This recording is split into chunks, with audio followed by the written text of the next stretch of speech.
Hey, what's up, y'all? Thanks for tuning in. We're going to do a series of these videos, and I don't know how long it's going to last. It just depends on how long y'all want it to last. But just the growing up biracial and the difficulties that you do have, and most of them being internal. Of course, there's going to be some, people saying what they're going to say, and that's going to happen anyway. But I guess just real quickly, a little bit about me. I grew up, in the '70s. I was born in '63, so I grew up in the '70s, and at that time, there really wasn't a lot of people that were like me. You got to remember, when I was born in '63, and it was illegal then.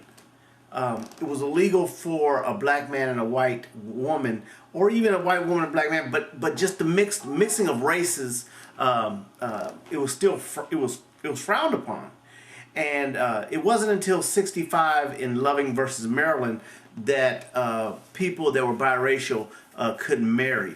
And I know there's been some controversy lately about that judge in Louisiana. But federal courts, I mean, the law is clear that, nowadays people who are from different races can get married. But at the time that I was born, it was illegal. And that's the point that I was trying to make. So, it was difficult, and the family that I was raised in, we didn't really talk about race, which, it was real strange because you would think that would be like the most neutral form where people could talk about race. But my mom and dad, they didn't talk about it. I don't know if they were scared to talk about it or what, but that subject just wasn't brought up. I find it real funny because even today I've noticed in families where it's mixed race, they still don't talk about it. And I know race is a very difficult subject. And it really doesn't need to be, because you can talk about race without offending the other race. You're just making a point on how it feels to grow up in that certain race, or what that race or that culture represents. There was a great line Obama used accepting his Nobel Peace Prize, which is a whole other subject. And I'm not here to debate whether or not he should have received it or not. But what he said was, and I'm going to paraphrase, he said that, even though you have all these mixed cultures, he was referring to here in America, although you have all these mixed cultures, there still is underneath and inside every one of us this notion of good. And that notion of good is very harmonious. And that is the link that we all have. So if we keep that in mind, then we can talk about our cultural differences, i.e. race or religion or whatever it may be. But that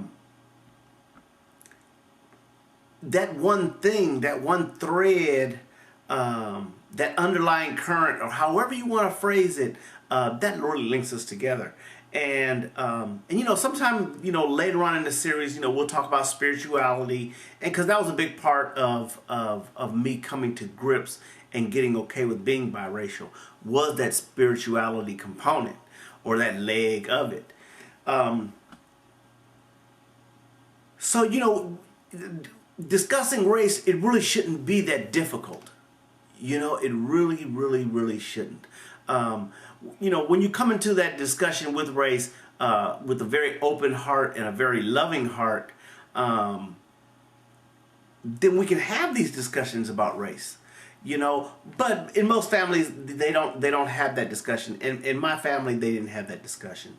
If anything, it was just the opposite. My father, he always wanted us to be around white people because it looked like they were very successful.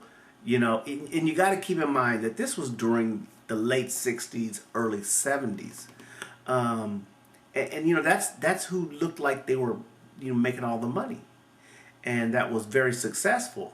My father had a fifth grade education, So it wasn't, it wasn't as if he knew about, what some black people were doing, let's say in the East Coast or in the South, and all the good things was going on with this race.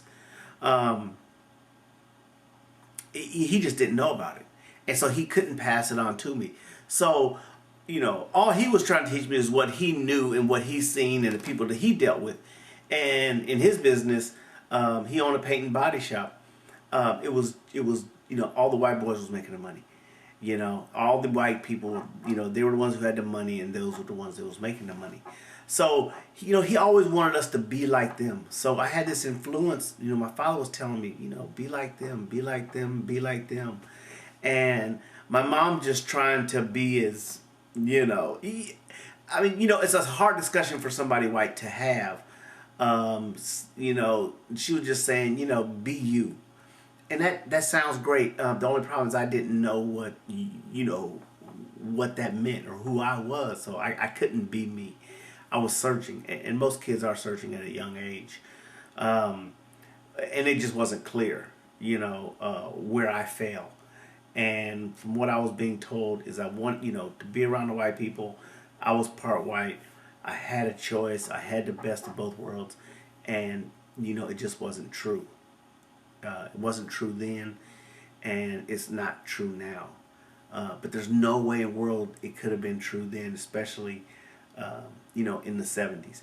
And again, I keep going back to say, keep in mind the date and at the time that it was, because race was more difficult then. I mean, you figure also in the 70s, the Black Panther movement was big. And, definitely, black people are definitely more tolerant. I mean, we are definitely more tolerant of things and more we will accept things a lot easier. And we see that today, even with, our president. And it's a blessing that that because he got elected president, we can start having this discussion about race. And, more and more people are open to it. But I say all that to say this, is that start having the discussion about it. But go into that discussion with it, with a certain temperament, with a certain attitude, of not being judgmental, to being very open. And, you just might be surprised what can come from it. I firmly do believe that a good, honest discussion heals all wounds. Especially dealing with relationships, with people. A good discussion, a good, honest discussion, can heal a lot. And talking about it, that's the message today. Start talking about it. Start talking about race. But have that discussion with a very open, honest heart, and not trying to attack somebody. And even sometime during your discussion, you may just have to say, okay, you're right. Because remember, I don't know about any of you, but I would rather be happy than right. And I got to say that again. I would rather be happy than right. And today my ego doesn't need to be fed, because I feel pretty good about me. So anyway, have an open discussion. Remember, be happy. It's not important that you got to be right. And there will definitely be times when during discussion where you just have to say, okay, and you keep moving on, you keep progressing, and you keep learning. But today, have a discussion. All right, I'll talk to you later. Bye.